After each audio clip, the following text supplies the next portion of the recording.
coming out, and try not to hold you very long this evening. At this time, we would have a moment of silence to honor the memory of Ms. Hazel Allen. I don't know how many remember her. She was a retired educator here in Anson County. Her husband was principal of Ansonoville Elementary School, so Max Allen Sr. Oh, Maxwell. Yes, sir. Yeah. A moment of silence in honor of Ms. Allen.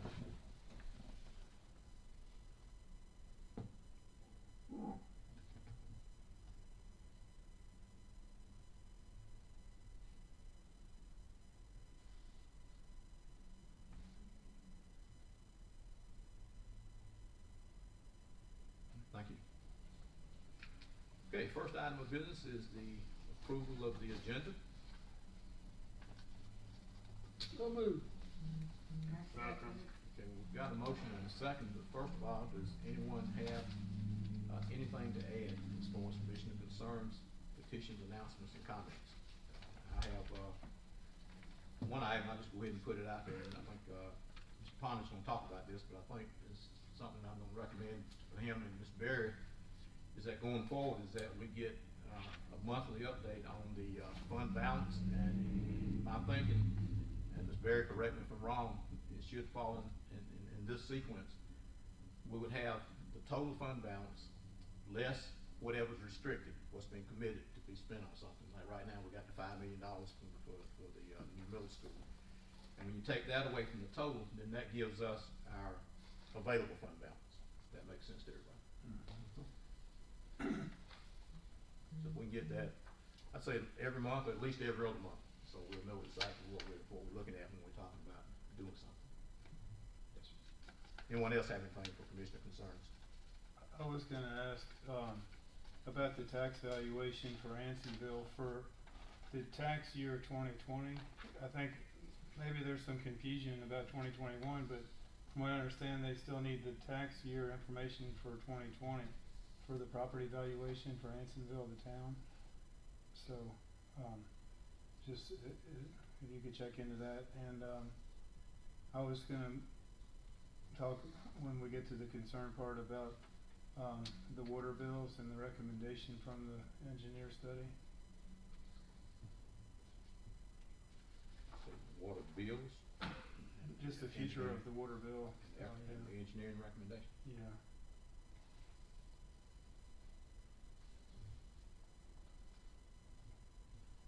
You talking about the citizens' water bill? Yes.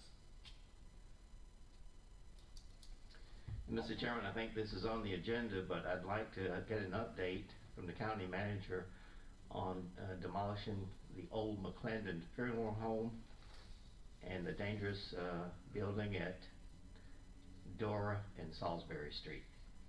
Both properties owned by the county. I think it's 711 Salisbury Street. Yes. You gotta know, it's property right down the block from that old, Faison building, caught on fire. Oh, really? I didn't know that. What I'd like to add as a concern is, can we get an actual list of all those properties that have been returned to the county that didn't get auctioned off, any ones that returned to us? Because we're slowly finding out about more and more. If we could get that list of buildings that have been foreclosed, that went up for sale, that they didn't sell, and they came back to us, that are deeded to us now as a county. Also, Mr. Chairman, can I get an update on the QRV for Moreland?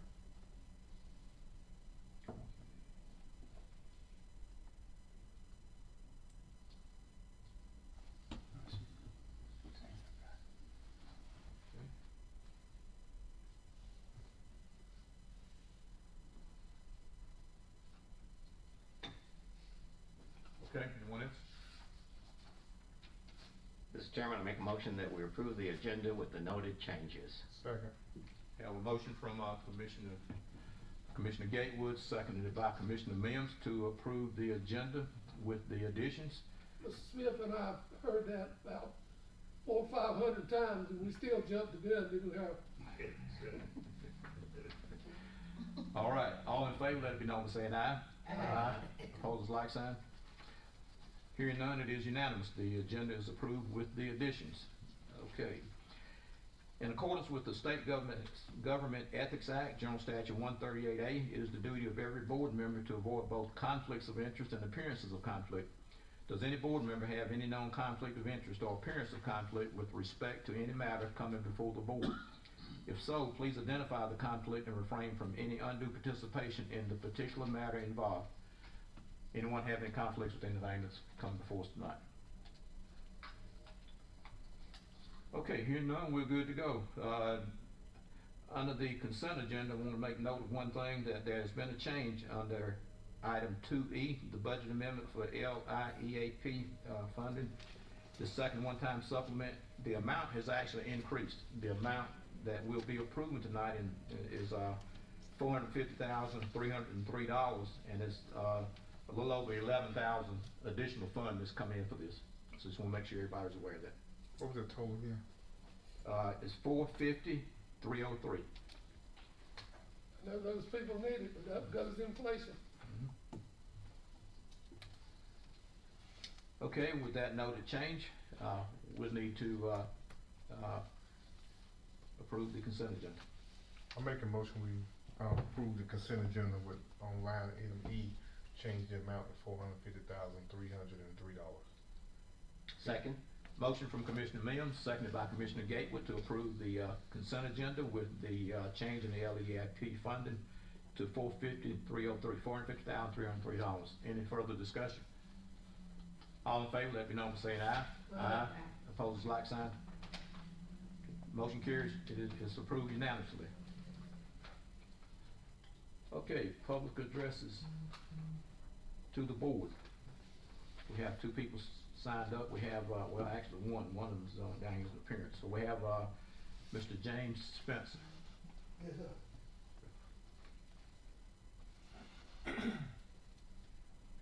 Well, welcome back to the board. I got two issues. Mr. One- Spencer. Oh, have a seat. No, you can start here, sir. Right here. Right here, sir. Yes, sir. I have two issues to bring to the board. Like, I'm a resident here in Hampton County, and I had a problem with a water bill problem. For one thing, I miss one water payment. Every time they cut my water off, I have to pay another deposit. I don't think why I have to pay another deposit whenever I pay $200 deposit and my water bill won't say something else. Alright, I don't stay around here all the time. I got a house down on 622 Battle Street. I went away first time I went away for the summer, and I missed one water bill and they come back. I come back and one told me, said, I got to pay $200 more for a deposit. I said, now if I pay the deposit, I make one water bill, why I got to keep paying your deposit? And I have twice, maybe 3 times. Cause I works out of town. I'm from Hampton County, but I live in Longbury Fair. I be right away out there. Most time I don't have the water on. Last time I'll be there. So they cut my water off. Then one told me I got people right here. Talking about what is it? I bought no paper. Said something about I owe say something his paper right here. And saying that they gonna take me to a finance company or whatever to get $89. So I told him, I got money. Mr. Chair, I would be more than happy to help Mr. Spencer. After the meeting, give him my card if he would like to handle this matter. I try to get the mail, I try to call them, they won't nobody talk to them. After I go down to the water department, they cut my water off. I've been paying them all year. I missed one payment, they cut my water off. This time I gotta give them $200 more. I don't think that's fair. So anyway, I got another issue. I know 622 Battle Street. I tell you, we need speed bumps down there. The pastor wants speed bumps in front of the church. There's some houses down there that need to be tore down too. Okay, Mr. Spencer, as the county attorney has mentioned, one thing, and I didn't preface this before you came up here, but Yes, sir. under public addresses to the board, we as commissioners, Mhm. you know, we cannot respond to a citizen's concern, whatever they're bringing before us. Yes, sir. We have to assign it to the either the county attorney or the county manager or both. So Yes, sir. we will have the county attorney and the manager get with Yes, you sir. on this And issue. we got some houses over there. Give me a call right there on that number tomorrow. And I'll we get got, you straight. we got some 2 houses around there that need to be tore down, infested around where my neighborhood too. Okay. Okay, well, If you would call me after 9 in the morning, I'll be glad to get back in touch with you. okay, thank If I'm not there, I'll have a service. They'll give me your name and phone number, and I'll call you right back, okay? you. Okay, thank Yes, sir. Thank you, Mr. Spencer. Okay, that takes care of, Is this problem not with the city? well, the speed bumps and all that stuff would be, but, the other item, the first item he mentioned would be the county. But the other stuff is town of Wadsboro. Yes, sir. Who's in charge of all these here, broken down houses in Wadesboro? Is the county or the city?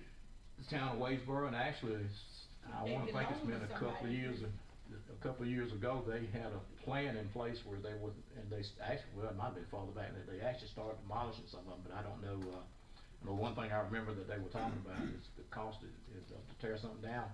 But they have to, there's a process they have to go through, like she's saying, if it belongs to somebody, and they've got an owner on record, Yeah. then they have to go through a process and get it to the point where the town can condemn it. Once they condemn it, then they can tear it down. So I think that's probably why some of them just still standing. Yeah, especially if they still paying the tax, that's theirs. Yeah. They want it to sit there, it sits there. Yeah, that's about right. Mm-hmm. Okay, next item is appearances, and we have Ms. Geraldine Gardner from Central Iowa Regional Council. She's gonna talk to us this evening about ARPA, American Rescue Plan Act funding. Ms. Gardner, how are you? I'm great. How are you, Mr. Chair? Doing great. Doing Thank great. you for inviting me here tonight. Good evening, Evening. Commissioners, Mr. Ponder, Mr. Forbes. I'm Geraldine Gardner. I'm the Executive Director of the Central Iowa Regional Council. We're really proud to have Anson County as a member of Central Iowa. And part of our role is to help our local governments in giving them the support and information they need to help serve your constituents. We all know that the American Rescue Plan funds that have been made available to local governments in some ways is a great blessing. It's a great opportunity for all of you to make some strategic investments in your community. But on the other side, there are a lot of rules. There's a lot of hoops to jump through. There's a lot of regulation, and we know from our side it's very hard to keep track of all of that. So we're making ourselves available to our member governments, to our elected officials, to share information, make sure all of you are well informed and equipped to make strategic decisions with these resources in service of your community. So I have a few slides, if I can, just to make sure we're all on the same page in terms of the type of information, the types of things you can do with these funds, and just to let you know that Central Iowa is available to support your great team. Oh no, I don't want anyone to fall asleep, so maybe you turn the lights on a little bit, but I won't take long. But we know it's a lot of information. Let's see. I guess while we're waiting for the projector to come up, I can just talk a little bit about some of the services and supports that we're offering. Right now we have a group of communities that are getting together every other week in a consortium to talk about the funds, to talk about how they're going to be used in their communities. We're also doing one-on-one support with any local government that is in need of our assistance. So, all right, looks like we're up and running. So just as a reminder, the American Rescue Plan was signed into law in March of last year.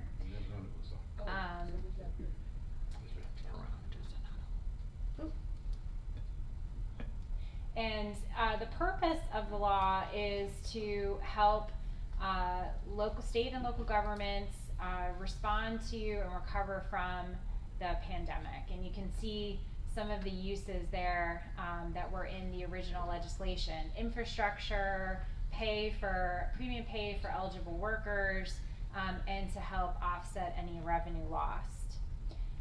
Over the last year, a lot has happened. So the U.S. government issued some initial guidance on how to use the funds in May. They had a public comment period. communities started using the funds. And then in January, they issued kind of the final rules of the road. And those went into effect in April. And these final rules give you the blueprint for what you can use the funds for, what kinds of reports are required, and what kinds of policies and procedures need to be in place to make sure that the funds can be used appropriately. So it's a lot of paperwork. And the first big deadline that the county had to abide by was the report that was due at the end of last week. That was the first annual report due to Treasury.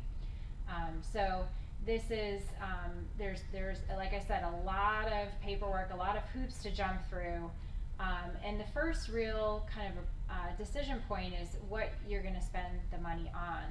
Now that final rule that I mentioned that was issued in January and went into effect in the 1st of April did one really great thing for our local governments, and that was it gave you the flexibility to use the funding that you received to replace lost revenue, regardless if you lost any revenue or not. So it gave you that flexibility, and that is really helping our local governments augment services and any type of typical investment or services that they offer as a local government. The second great thing that the final rule did was it gave you the flexibility to use the funds to match grants. So if you are applying for certain types of grants, sometimes you have to provide a local match or a cost share. Now you are eligible to use the American Rescue Plan funds under the revenue loss category to do so. So that was two great changes, I think, that opened up a lot of flexibility for all of you to make great decisions. So I want to talk a little bit next about what we're recommending as a planning process to make good and strategic decisions with these resources. And this is something that's not just Central Lina's approach, it's something that the School of Government, the League of Municipalities, and the County Commissioners Association, we've all been working towards a common and consistent approach to give guidance across the state. So the first step is, to just determine which eligible use category that the county would like to select. And there are 4 choices. We'll talk about that in just a moment. The second step is, underneath that category, what specific projects do you want to invest in? The next step is to codify that decision in an official grant project ordinance that the board would have to approve. And then the last and very most important step before you start spending the dollars is to make sure that all of the required policies, procedures, and controls related to that spending category are updated. So that's extremely important before any dollars get spent, that all of those policies, procedures, and controls are up to date for the funds. So in your county, there's about $4.7 million that's available to you in over 2 tranches. The category that the county has selected and was documented in the report to Treasury that was submitted at the end of last week was revenue replacement, the standard allowance. So that's the most flexible category, and that can be used on anything that you typically as a county provide services for, okay? So kind of taking that planning model and applying it to Anson County, you've already selected that first step, your eligible use category. So the second step is to really define underneath that category, what types of projects do you want to fund? And there are 4 major buckets or categories, if you will: salaries and benefits, operating expenditures, capital expenditures, and non-federal match. So salaries and benefits, for example, you could fund Parks and Rec or the health department, provided that that's resources that are funded with local dollars. You wouldn't want to substitute federal dollars for that. Operating expenditures could be doing a pay and classification study. It could be purchasing small purchases for the county. Capital expenditures could be something more significant, like a water line extension, town hall improvements, a new library, and then non-federal match would be any grant projects. So I understand that the GREAT grant was something that the the commission was pursuing, and the matching funds would be consistent with the non-federal match category there. So there's some strategy and some planning that needs to take place around which types of projects to select. But once those decisions are made, then again, there would be that grant project ordinance, and there's a template for that from the School of Government that we can help you with. That would come before the board for your approval. And then we would turn to working on your policies, procedures, and controls. And so this next slide, I don't want to scare you off by the list, but those are all the required policies and procedures for the revenue replacement category. Those red items and the X, we have to make sure that all those exist for the county and that they are updated and appropriate for the federal funds. The ones that are listed in black below might apply depending upon the final projects that you use. So there's a lot of paperwork here, but that's what we're here for, is to support Mr. Ponder and Ms. Holly and the team to make sure that these are in place. A couple of things just to consider as you're thinking about projects. So salaries and benefits are your most predictable, the least reporting burden, probably the product expenditure category that we recommend the most. It's the simplest, and it will allow you for that minimum reporting burden. If you go after any kind of operating or capital expenditures, you have to remember that the federal procurement rules apply. So that means the bid process, the procurement process has certain steps. There would have to be the right policies and procedures in place, for example, for capital expenditures. And so those are just extra considerations as you go through the project selection process. And then lastly, for the matching funds, just to make sure that ARPA funds are allowed as match under the grant. So how are we here to support you? So our first way that we can help the team and help you is just to provide that guidance and support as you select projects. You do some fiscal planning to figure out how many, if you want to do salaries and benefits, is that a year's worth of salaries at 6 months? We can support you on that, as well as drafting the ordinance. We can fully help with the compliance systems and documentation updates, so policies and procedures and controls. What's really important for this funding is that you will be monitored and you will be audited. So making sure that all the files are set up, there's documentation. We want to make sure that, again, all the paperwork's in place so that you can fly through the audit and there's no concerns that are raised about how the funds were spent. To that point, we can come on site on a quarterly basis to review the files, kind of look gently over the shoulder of staff to make sure kind of the I's are dotted and the T's are crossed. And then at the end of the year, this time next year, we would support the team in doing the annual report. And of course, we're kind of like the bat phone. If there's a question, we're available to provide that on-call advising and support. One last thing, I want to be really careful in the language that we're using. So when you choose revenue replacement in those project categories that we talked about, you may have ARPA dollars that supplant the general fund dollars that you would normally budget and spend on particular expenses. So just as an example, if this county spent $2 million of an ARPA allocation to pay for its entire sheriff's department salaries and benefits for one fiscal year, that would create a supplanted pool of funds in the general fund of $2 million. You're taking federal funds and you're substituting those federal or those local dollars for federal dollars. Now, so you're freeing up $2 million that you would normally spend, and that can be used on anything. It could be used on specific projects. You can make other capital investments, but those projects are not ARPA projects. Okay, the ARPA projects are the salaries and benefits that you paid for with those funds. The additional revenue, that general fund revenue that's created that you can spend on whatever you'd like, they're not ARPA dollars.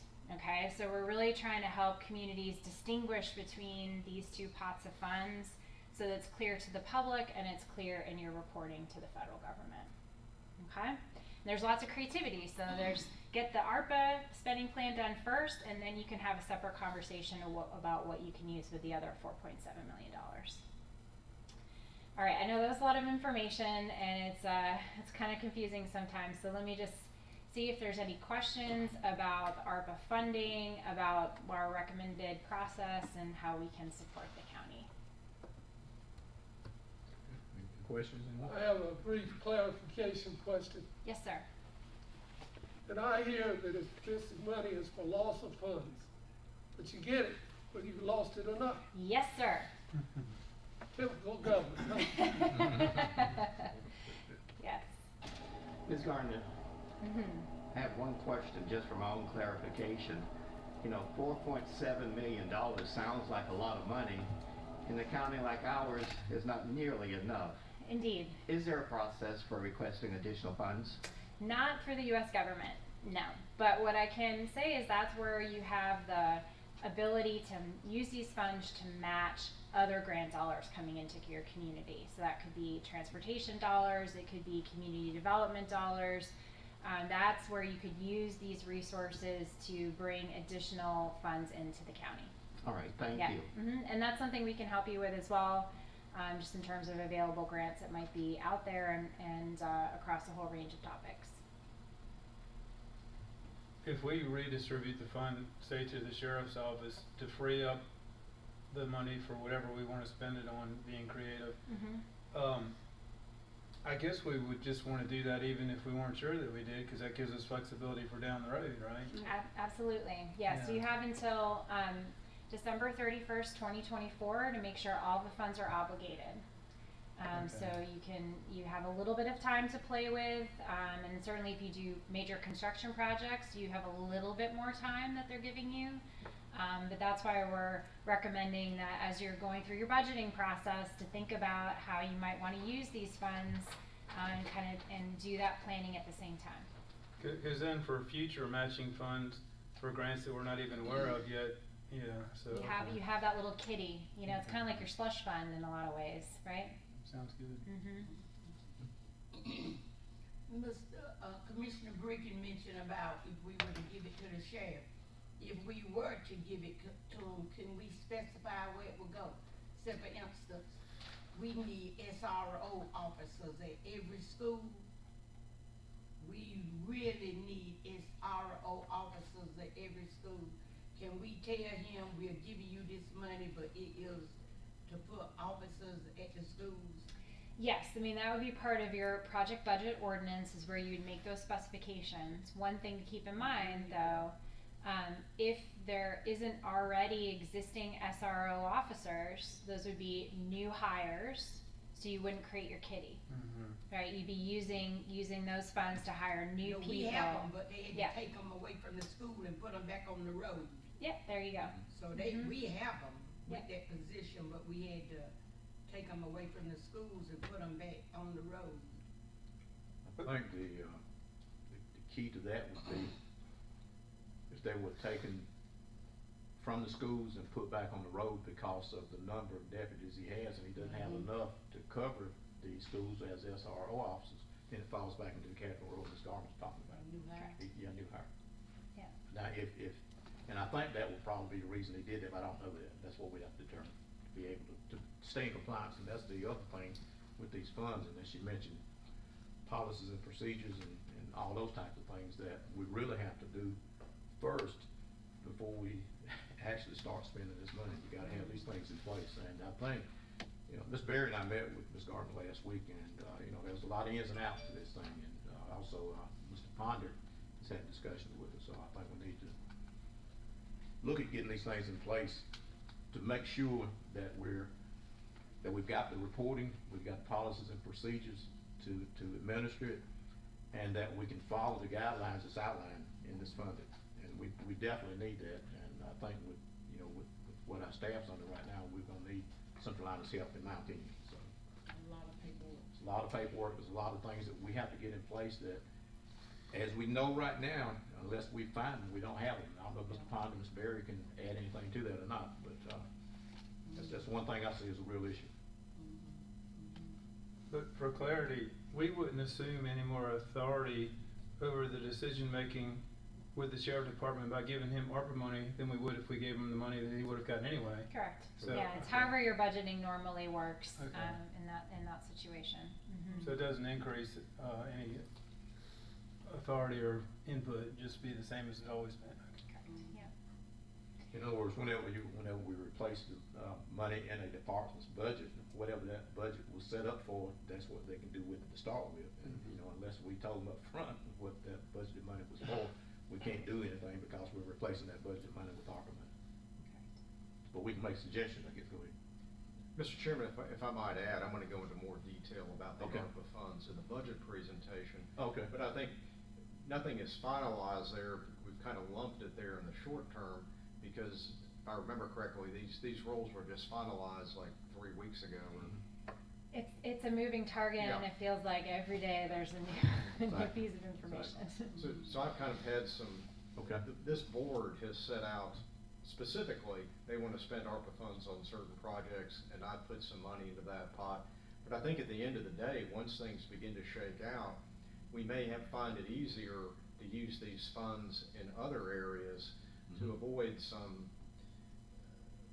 a tremendous amount of regulation, particularly on the construction Right. side.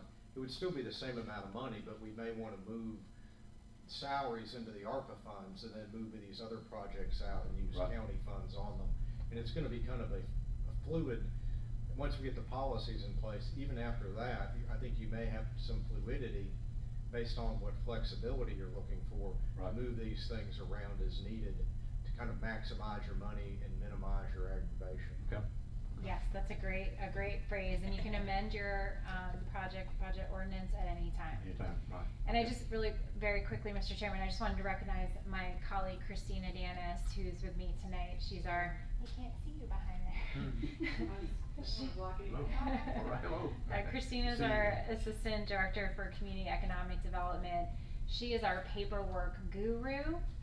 So she and her team are ready, willing, and able to support the county in getting everything up to speed. So Okay. we'll stay on and hear a little bit more about what you're proposing, but we're looking forward to working with you. Thank you, Ms. Gardner. Okay, all right, that brings us down to, appointments. That's on, that's 5A, and that's on page 48. Mr. Chairman, I'd like to make a motion to reappoint you to the, South Piedmont Board of Trustees. Second? Have a motion from Commissioner Mims and seconded by Commissioner Gatewood to appoint myself to the, SBCC Board, reappoint myself to the SBCC Board of Trustees. And I've already had discussions about this and accepted it. That's why they're doing it. So, all in favor, let me know by saying aye. Aye. Great choice. Opposed, like sign. Okay, hearing none, it is unanimous, the motion passes. Okay, we're now down to item 6, the manager's report. That starts on page 50. Mr. Ponder.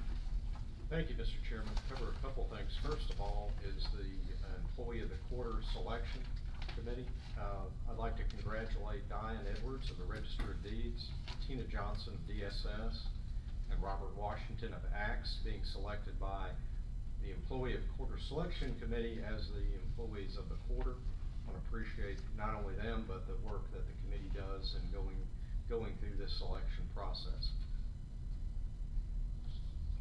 The next subject, something near and dear to everyone's heart, is a discussion of the FY 22-23 fiscal year budget. I'm not going to go into a tremendous amount of detail tonight.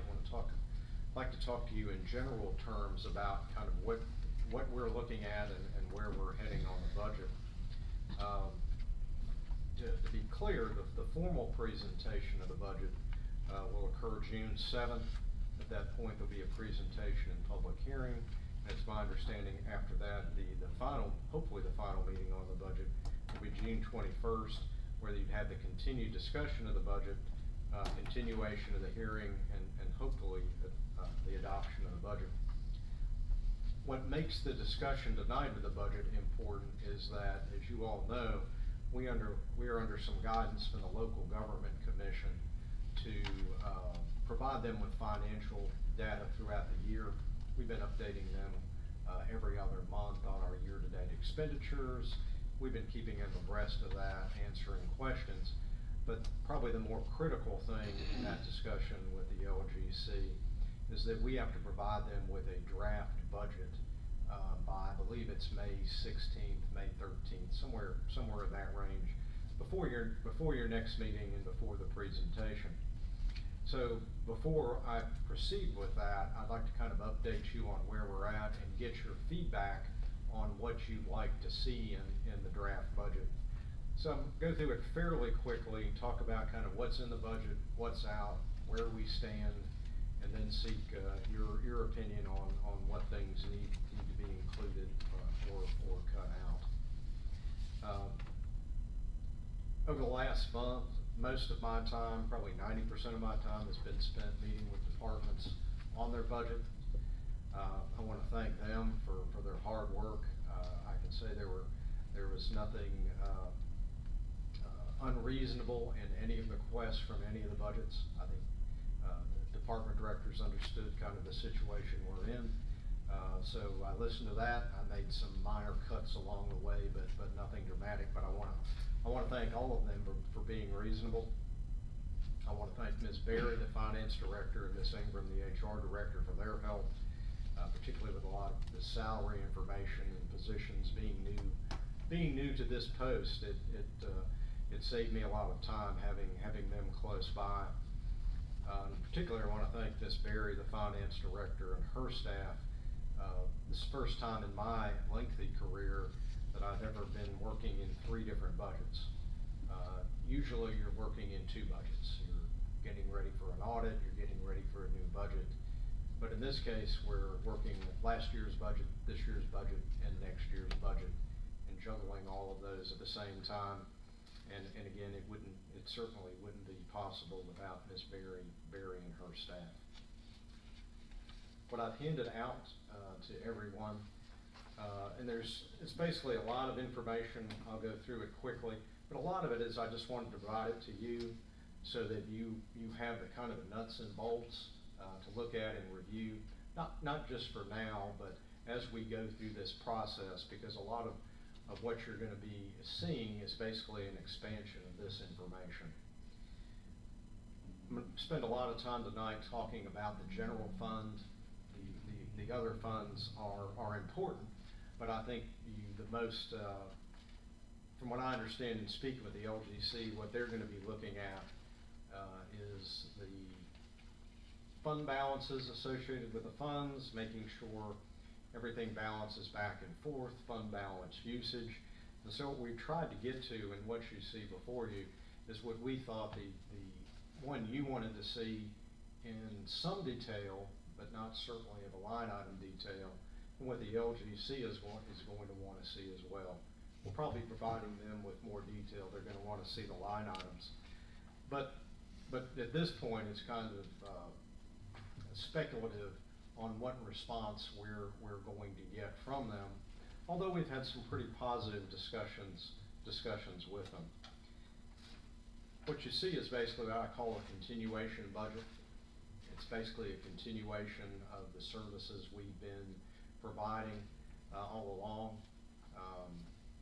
The only exceptions to that, I'll talk into some detail when we get into the ARPA money.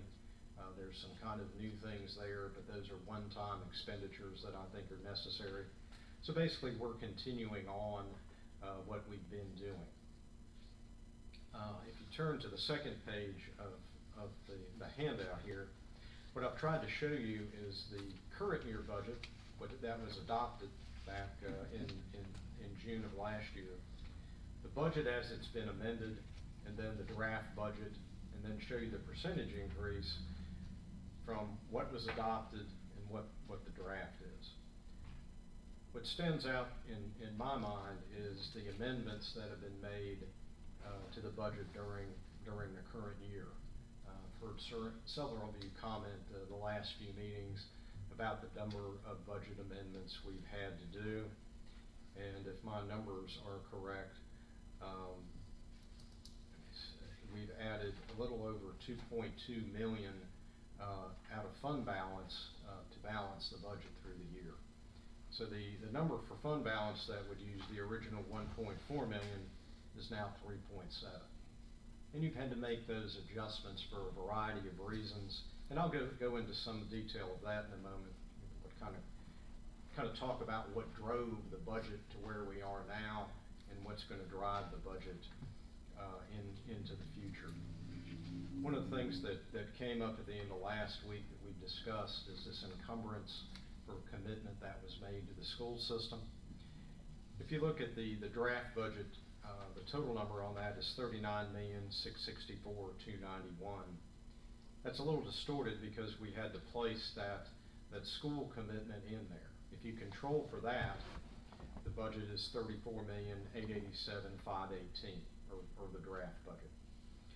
As you can see from there, it's higher than the budget that was adopted, but it's actually lower than the amended budget that we're in now. So I think that kind of stresses the fact that this is basically just a continuation of what we've been doing, and it kind of meets in the middle of where we're at. Now with that said, there are some things that I moved out of here into the ARPA money. I always forget the acronym. That we can talk about in a little more detail in a moment. So we're kind of on pace with what we've been doing. There's really not a new expansion in any way here. A lot of that has to do with the revenue side of the equation. Your property tax revenues are flat, they're up slightly. Your sales tax is up probably about $400,000, but that's really the only revenue enhancement that really stands out. Now with that said, we continue to track all of that, and this is a draft, and we have, 6 weeks until we actually ask the board to adopt a budget. So we have another 6 weeks to fine-tune these numbers, to make some cuts. Hopefully the numbers will show us trending in some areas where we can increase some revenue. So again, this is not a final number by any means, but I think it's going to be fairly close. I think we're going to be tweaking this as time goes by for just kind of the operating side. Some of the issues for employees, I have a list of those that we'll go over in a moment. If the board wants to pursue those, that's fine. That's something we can put in the draft and make sure we have feedback from the OGC on. But at this point in time, there's no enhancements for employees in this draft budget. There's no, I know the board has talked about retention bonuses, things of that nature. None of that is currently in there. There's no COLA in there at this point. That's what I think we probably need to talk the most about tonight, is what this board wants to see in that regard. So I make sure to include that in the information that goes to the LGC. I talked briefly about fund balance usage. Frankly, the number that was adopted this year wasn't particularly realistic in light of the amendments that had to be made. With that said, as it stands now, we're looking at using about $7 million of fund balance over the last two, either the adopted this year and the draft for next year. That's a fairly large number, and I'd be very surprised when the local government commission sees that they're not have a lot of questions about it, and I'll have to go into a lot of detail as to why those numbers were necessary.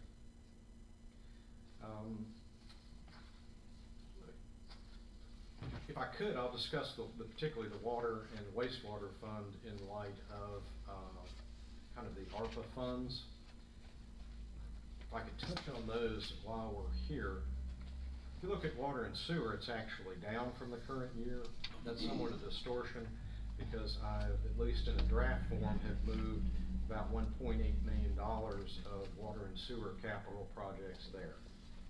As we discussed earlier, the dilemma with that is you have state guidelines you have to follow in bidding those projects, and then on top of that, you have to have, let's just say, several layers of federal requirements on top of that.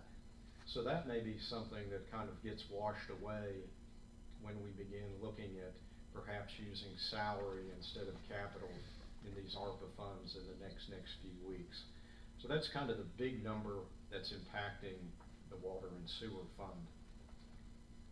Mr. Pond, on the water fund, did we make any adjustments or increases in the rates for next fiscal year? No, sir.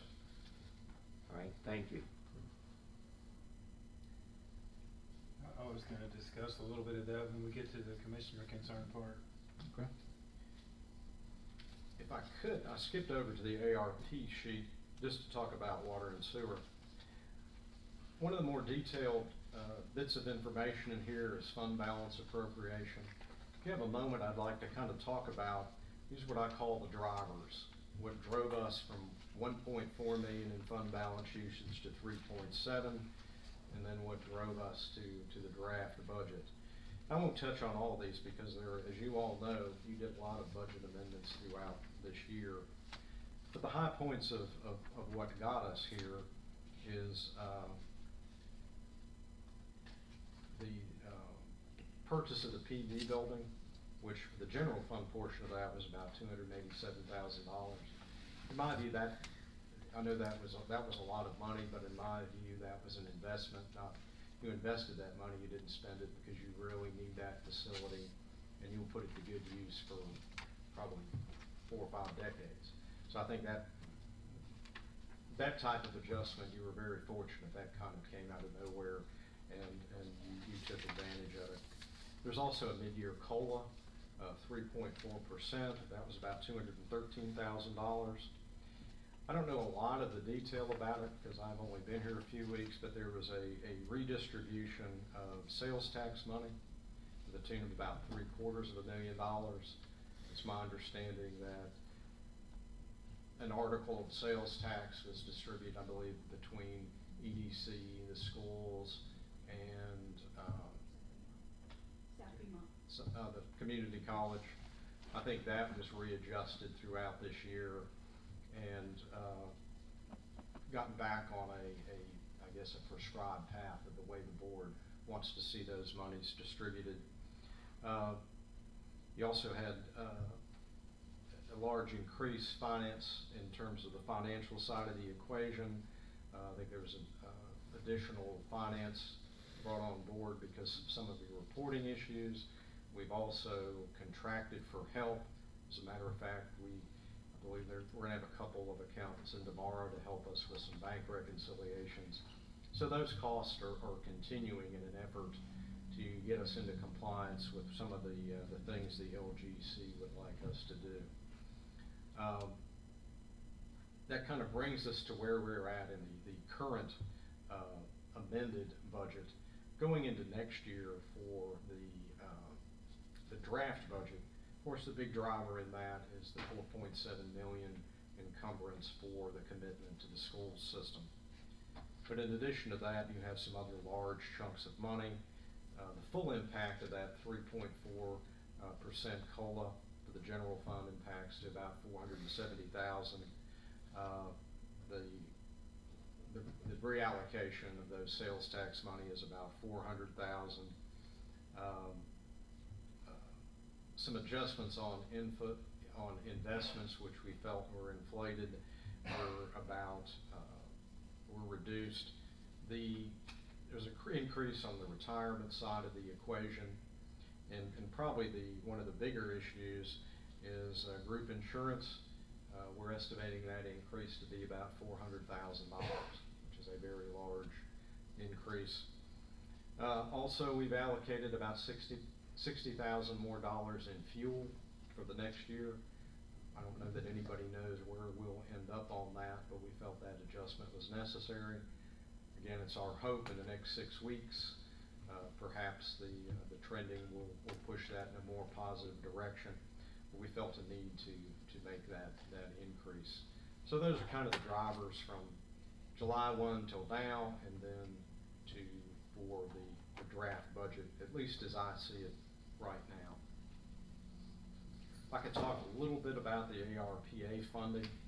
I touched on the water and sewer, which is the largest chunk of money. And going down the list, most of these are commitments that the board has already made.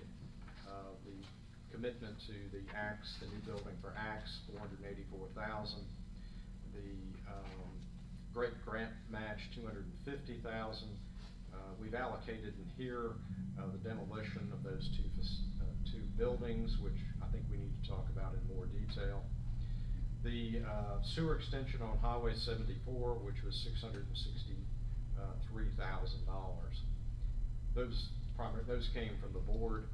Things that I basically pushed into this as an option is computer replacement.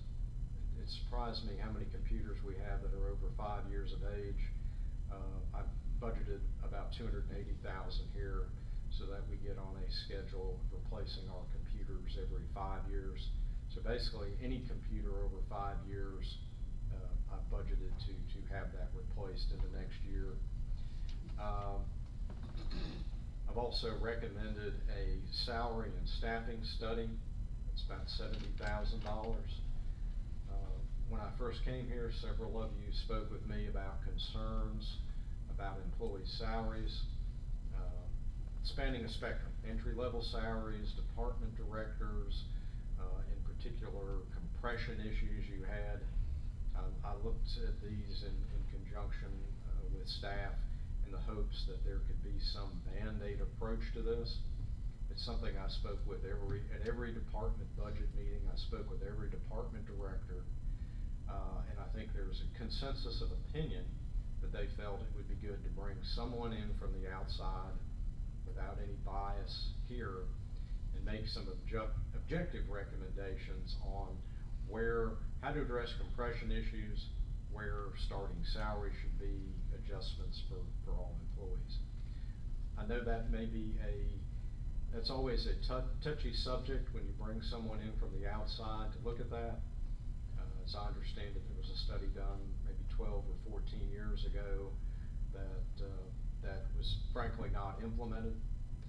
With that said, I've been doing this a long time. I've seen more of these studies fail than succeed, and I think the reason for that is that usually when these things come back, there's sticker shock. It's usually a very large number that no one can afford. So I think any consultant that's selected, if you choose to go down this path, needs to do so with the understanding this will be like a 2 or 3 year implementation period to do this, because you're simply not going to be able to afford it all at once. The consultant needs to understand that, the employees need to understand it, but I think that's your best long-term bet to solve those issues. Another recommendation in here, and I think I know particularly Mr. Bricken has heard these complaints about fire hydrant replacement, fire hydrants in disrepair that need replaced. During the pandemic, I think as everybody was, we were short-staffed, we've fallen behind. I think there are some critical areas there where we can set aside some money to contract with people to come in and fix those more pressing needs. I just think there's a liability concern there, having those outstanding. Also the Register of Deeds, I think he actually verified that he can use the ARPA funding for this to digitize old records. I have although I've only been here a few weeks, I know that in other areas where this has been done, it's been a big help to staff.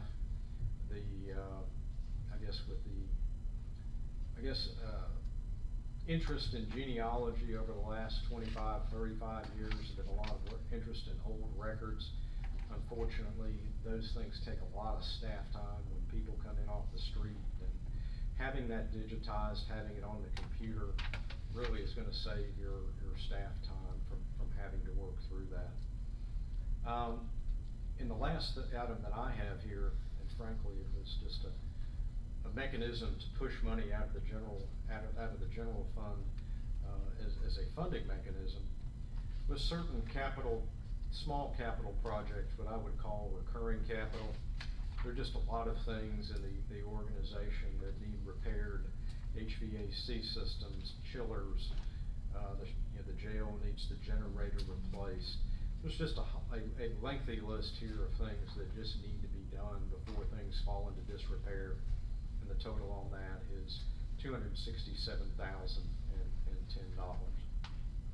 So that's kind of the ARPA wish list, knowing of course that over the next 6 weeks, as we begin to look at this in more detail, those things may get swapped around and swapped out. The last sheet here, as I indicated, all departments were very reasonable. But there were requests for 25 additional personnel. I looked at those and frankly, I didn't see anything out of the ordinary there. No one asked for anything out of the ordinary. That said, considering your current condition, I did not feel compelled to recommend any of those additional staffing. I recommend not only that, there's no new staff. I'm not recommending any new reclassifications, anything of that nature. As I said, I really feel that salary study is the way to go in sorting that out rather than me kind of band-aiding some different areas. So there is a listing on the back of all those requests. I wanted you to have that, even though I'm not recommending it. As I recall, the total of those would be about $1.2 million. I wanted to make sure the board was aware of it. If you have any strong feelings, of course, we can, after I present the budget on June 7th, it's going to become your budget. But as far as I'm concerned, I'd like to make it as much your budget now as possible. Also included in this packet is something we've discussed before at various points. There's a listing of the estimated costs of issues that the board has brought up. From the retention bonus, inflation bonus, changes in longevity. I know Mr. Bims was interested in some increases for benefits. Those are detailed on that sheet. Again, I did not feel at this point, I don't feel comfortable in recommending any type of recurring expenditure. But that says, you know your organization better than I do. So if there are things in here that I need to include in the draft budget that gets sent to the LGC, certainly we'll be happy to do that. And with that, Mr. Chairman, I'll respond to any questions. Hopefully I didn't take too much time. No, sir. That's very well covered. What I would wonder though, when we have our budget retreat, because the amount of stuff that I have is not something y'all want to hear tonight. If we have a certain amount of more lengthy budget concerns, wouldn't that be more appropriate at the retreat that we may have? Because it'd be hard for us to, I'm sure each one of us got a pile of, not necessarily think we're going to get it, but at least want to make it known. The only question I had on what you were actually talking about tonight though is, when you're talking about the water and wastewater and drinking water, since we haven't gotten the state approval to go with Anson Contracting yet that I know of, we seem to have 2 contracts or potential for 2. We've got the contract that we launched into with Biometric or whatever, I can't remember the exact name, and then we have the potential contract with Anson. Are we taking that into consideration when we're looking at our, because that's 2 totally different projects that we can't unobligate money from either one of them yet, can we?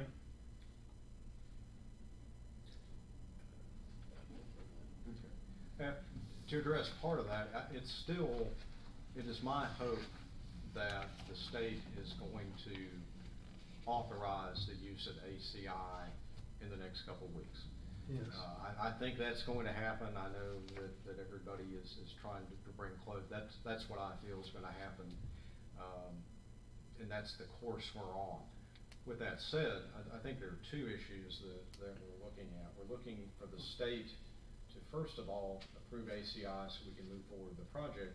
There's also the question of the availability of the loan money, because we've incurred a lot of expense based upon the fact that, or the hope, or the fact at the time that we were going to be we're going to retain loan money to pay for that and then pay for it over time. That is still in question. The state has authorized us to pursue those loan funds, which makes me believe that they're going to allow us access to them. With that said, I've dealt with the state for 30 years and nothing is sure. I think that the chairman mentioned at the last meeting, we based the budget changes so that we could pay ACI and the settlement money, but we also kind of budgeted a worst case scenario where we wouldn't have access to those funds. So what you see is kind of the worst case scenario, but I really do think we're going to get access to those loan proceeds. So I think we've tried to cover everything in the budget. Because I'm hoping that we get the approval from the state to go forward with ACI, and I think that's what we're all hoping for. Yep. But it seems that we've actually still got a contract with that other company that we haven't been at. I don't know that we can't formally request to get out of that contract till we get the approval from the state to go with ACI. But what seems to be the problem with that is that both pots of money still have to be considered obligated until one of them is relieved, right?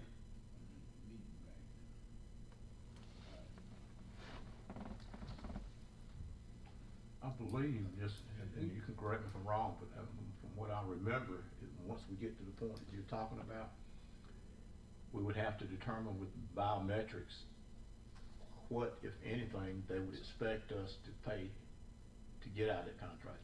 To make a long story short, I'm not sure if I'm saying it right, but I think that's that's the exposure we got right now. That's what I'm concerned about. They could release us at no cost, or they could say, we release it with this amount because of this, this, and this. What was it about? It was over 2 million.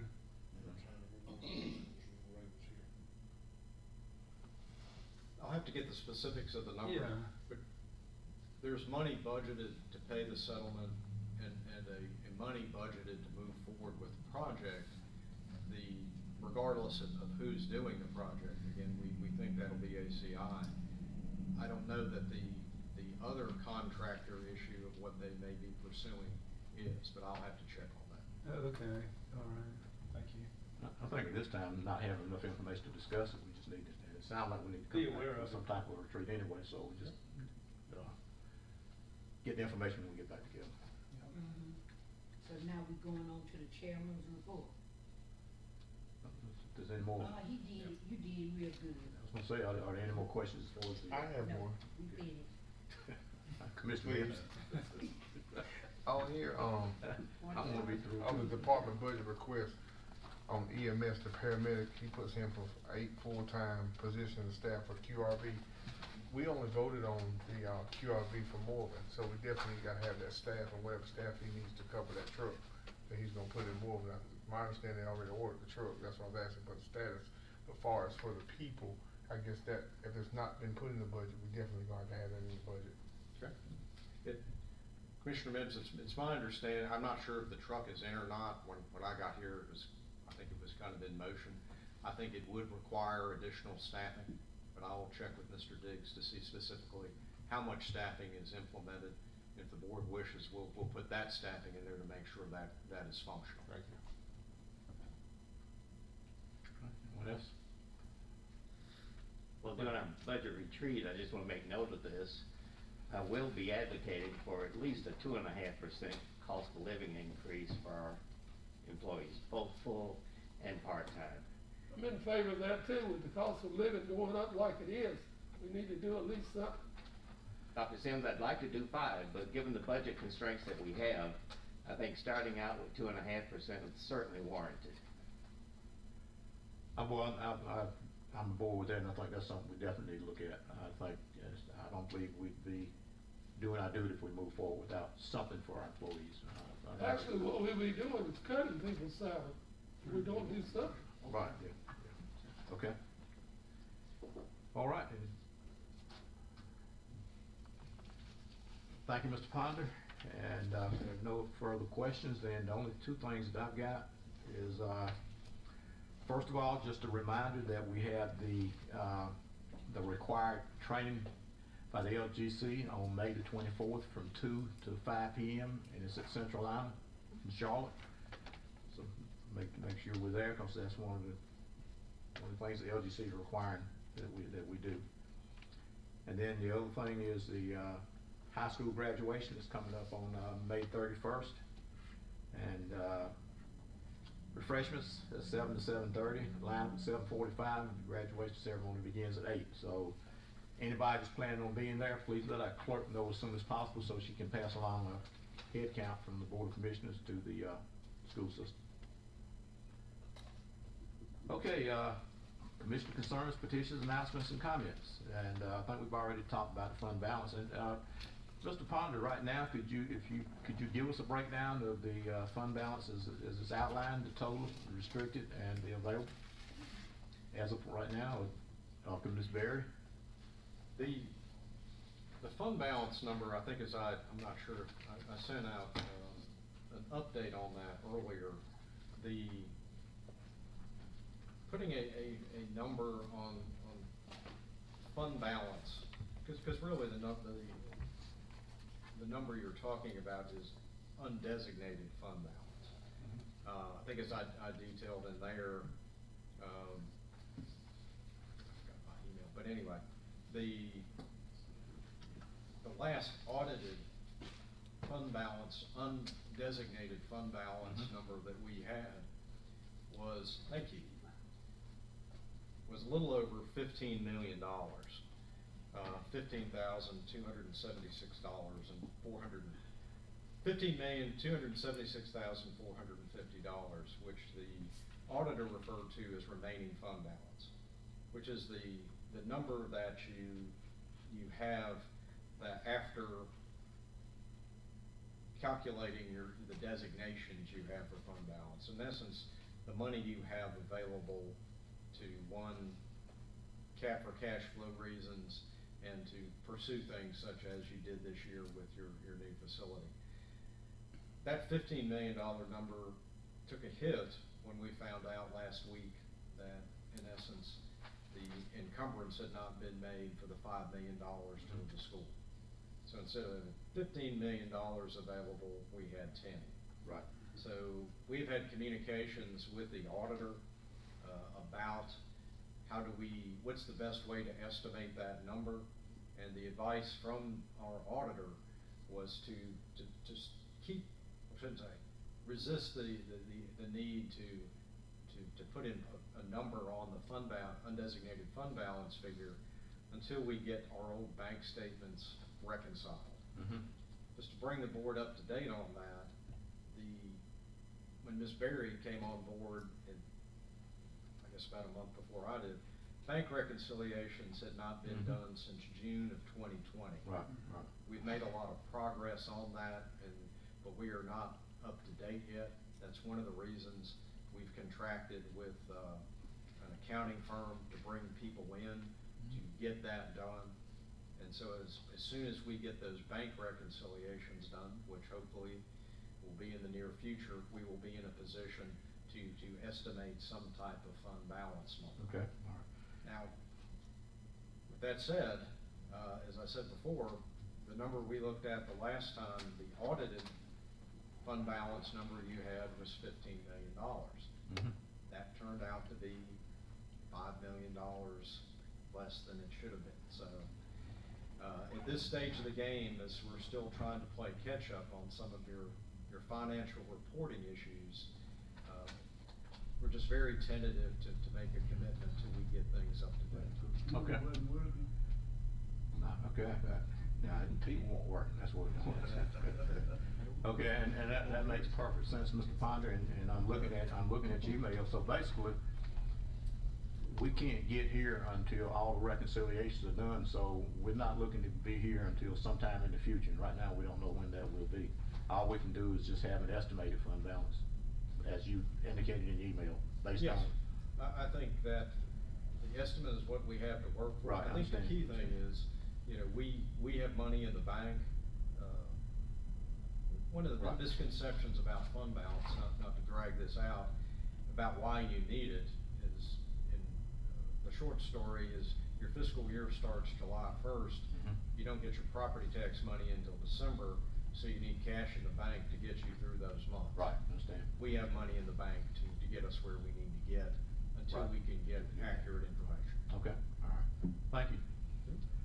Okay, next, that was 8A. 8B is tax valuation for Ansonville for 2020. Mr. Bricken? Yeah, there may have been some confusion when they were asking for that, in whether we're talking about, fiscal year 2021 or tax year 2020. It's both, either way you're looking at it, they need the valuation number for tax year 2020, which could also be referred to as fiscal year 2020 and 2021. So that's the one that they seem to be missing. Okay. Okay, you also have the next one, HC, which is the engineering firm recommendation and water bills. Yeah, when I first came, we had recently gotten the study back from McGill on recommending water bill increases, and I think all decided during the pandemic that was not a good time to raise rates. But the raising of rate suggestion that they've made is over a 10-year period of time. They're looking at an average of 7.5% for drinking water and 3.6% for wastewater. The reason I'm bringing it up is because we're going after all this grant money with this project that we're doing now to bring in funding to upgrade our utilities. But when they look at scoring, and I've been researching this, in order to show that we have a commitment to our water department, we have to show at least a gradual increase like the rest of the state and the rest of the world. And our rate now is much, much lower than all the surrounding counties. It's much, much lower than the municipalities within the county. And so it doesn't mean we have to raise it a lot. If you look at the recommendation at the use of 2,000 gallons a month, which is kind of what they base it on, we're talking about $1.05 increase in water and a 50-cent increase in wastewater. And we don't even have that much sewer in the county to start with. So it's not giant increases, but what I'm afraid of is if we don't gradually increase it over 10 years like they're recommending, whenever somebody comes in after we're gone and we haven't done it, they're gonna have to raise them 50%, 80%, something like that, and it's gonna be tough. And so we've kind of got to do that. We paid a lot of money to study it, to see how much we ought to do. They give us the numbers, and we just got to make sure we're including that in the conversation. Can we juggle the ARPA money some? Excuse me, sir? Can we juggle the ARPA money some on that? I think there will be a lot of opportunities to juggle that money around, but I think the key to that would be to probably, see, I view the ARPA money as a one-time pot of money. So I understand that. Channeling it towards one-time projects I got you. would probably be the best. I think what Mr. Bricken is talking about is a recurring incremental increase in utility rates. That's what he's doing. Which I think is probably justified to get you where you're gonna need to be with an aging system. You never know if you're gonna catch a fish, so you throw it out. Well, and the thing about it is they score us. We're now being designated an at-risk system, which we all found out. We have a high score in the at-risk status of the county as far as grant money, but we have a low score in our rate. And those two combined make us eligible or non-eligible for grant money. And not raising the rates, even this tiny little bit, is killing us as far as our competing for that money against other counties. I'll just add this, I think the last improvement plan that was presented to this board, the increase was higher than that. The reason we didn't do it. That was something that actually Mr. Monroe put together, and he had, like, I think it was a 10-year plan, and it indicated how much they were all gonna go up. I don't think it was in that McGill study. I think it was in his. Yeah. I don't know what he did different, but we probably need to look at the both of them. Cause I'm not disagreeing with what you're saying. Yeah. We need to do something. Yeah. But at the same time, we need to make sure it's bearable for the citizens. That's the reason we backed off back then. Right now is a difficult time for the citizens. Yes. Well, in Nancy County, any time is a difficult time for citizens, Ultra. Dr. Sims. Ultra difficult. But, you know, there comes a time when we have to look after our facilities and our water department, make the right call. Absolutely. Well, you know, if you view it as a millionaire and you view it like me, it's different. And I rest my case. All right. You know, I should have brought one with me. You looking out for the citizens. I've come across a copy of a book that I think maybe if y'all get a chance to get one. It's called 13 Ways to Destroy Your Community. Neglecting water is one of them. And I've got started reading it. I ain't got far enough in to really talk about it, but since we have this conversation, Sounds just throwing it wise, out there. what he said was wise too. Okay, One time, I don't wanna belabor the point, but at one time, the minimum water bill in Anson County was $13. I don't think it's changed in the last, it's changed, it's 14 now. It's 14 now? now. All right. Went up 2 14. years ago, I think, or 2 or 3. Oh, I'm the one that's been living on something else. My water bill's never been that low. Okay. Let's go on with item 8D, demolishing and then building, the old buildings. We talked about two, McClendon Funeral Home and the house on Salisbury Street.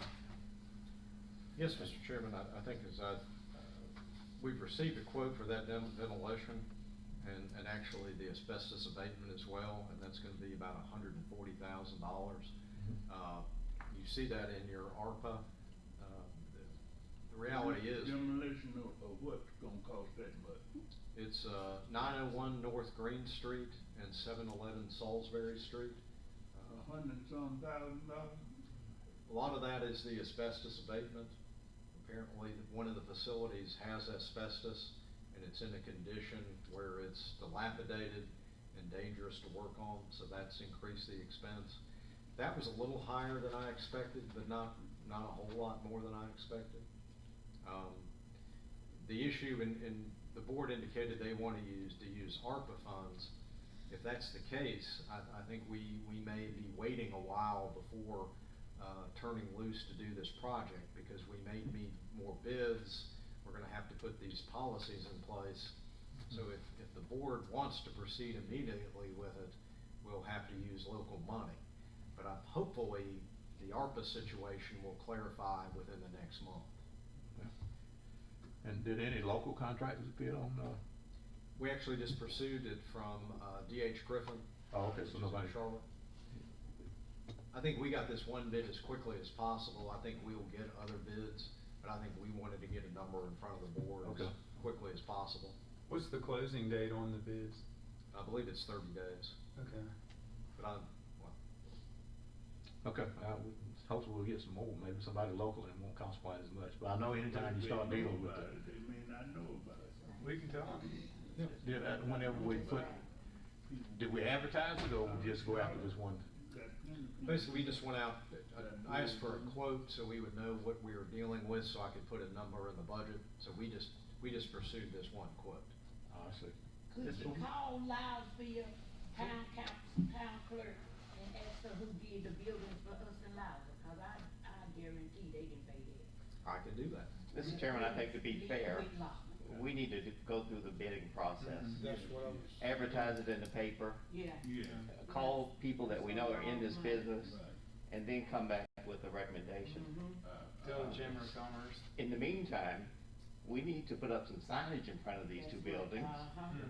to denote that they're dangerous and do not enter. Okay. We'll end up with liability. Yes, sir. Okay, let's do this then. Put your suggestion in the form of a motion for the advertising Yes, sir. and to put up the signage. All right, and, make a motion that we go out for formal bids for the demolition of the two buildings in question, and that we erect signage indicating these buildings are dangerous and do not enter. Second. Should you involve Wadesboro since it's their buildings? No, they're our buildings. Alright. It Foreclosure. belongs to Anson County government, Dr. I Sims. heard some were ours and some were Wadesboro. Well, I suggested that we check with Town of Waysboro cost of 711 Salisbury Street in the city limits, but at the same time. I got what I do. Yeah, that's what I'm thinking, that we probably, we can proceed with this motion, but advise the county manager to have discussion with the Town of Waysboro. That was what I recommended before. But the bad thing is we own it. That's what kills us, is even though it's in Wadesboro, that's deeded back to the county. You negotiate. Yeah, I know. Negotiate. Okay, we got a motion from Commissioner Gatewood, seconded by Commissioner Sturtevant, I believe Commissioner Mims, to advertise for bids to demolish the, building on, North Green Street and Salisbury Street, and also to erect signage to, do not enter, it's dangerous. And Is that also signage to go on the McClendon's old funeral home? yes, also? both of them, yeah. Okay. Yeah, both of them. That's the worst one. Okay. Any further discussion? All in favor, let me know by saying aye. Aye. Opposed, like sign. Motion carried, it is unanimous. Yeah, it's using that property. Okay, next item I had was, the, update for the QRB for Morven, and Commissioner Mims brought that up. I don't know if you just had a little discussion about it, you need any more update or? I think he said in the order, what's the status of the order? Okay, And then how many he's gonna need to be hired? staff, okay. Yes, sir.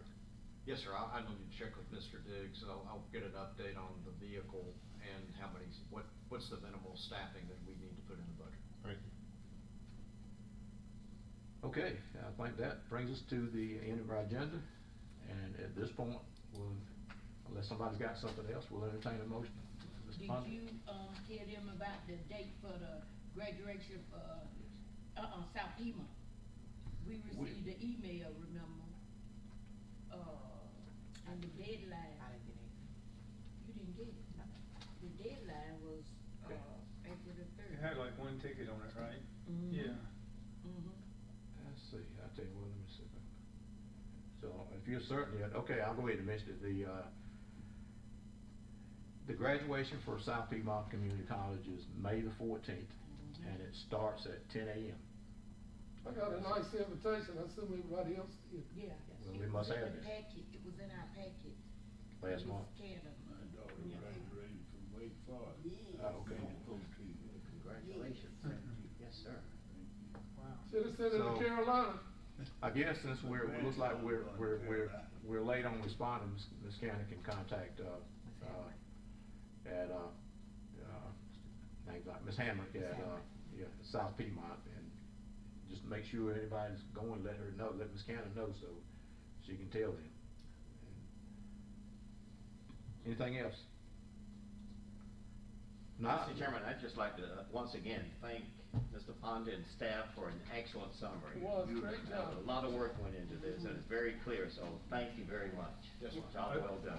I sure appreciate you and Miss Berry as well, just coming in like y'all did.